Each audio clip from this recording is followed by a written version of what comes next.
சித்திரை திருவிழானா மதுரை, தசரா திருவிழானா அது குலசை. மைசூருக்கு நிகராக தசரா திருவிழா மிகவும் பிரம்மாண்டமாக கொண்டாடப்படக்கூடிய ஒரு இடம்னா அது குலசை தான்.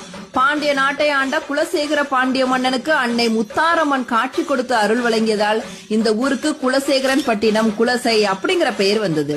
தூத்துக்குடி மாவட்டம் குலசேகரன் பட்டினம் அப்படிங்கிற ஊர்ல அமைந்திருக்கிறதா அருள்மிகு ஸ்ரீ ஞான மூர்த்தீஸ்வரர் சமேத ஸ்ரீ முத்தாரம்மன் திருக்கோவில். பொதுவாக சிவாலயங்கள்ல சிவபெருமான லிங்க திருமேனியா தான் தரிசிக்க முடியும். ஆனா இந்த கோவில்ல சிவபெருமானும் பார்வதி தேவியும் அமர்ந்த கோலத்துல காட்சி தராங்க. மக்களோட உடம்புல ஏற்பட்ட முத்து போன்ற அம்மையை இந்த அம்மன் ஆற்றியதால் முத்தாரம்மன் அப்படிங்கிற பெயர் வந்தது. ஒரு சாதாரண கோவிலா இருந்தது இன்னைக்கு உலக பிரசித்தி பெற்ற கோவிலா மாறி இருக்குன்னா அதற்கு காரணம் முத்தாரம்மனோட சக்தி தான். குலசை மக்களோட குல தெய்வமே முத்தாரம்மன் தான். முத்தாரம்மனை நம்மளோட வாழ்க்கை முத்து போல எப்பயுமே பிரகாசமா தான் இருக்கும்.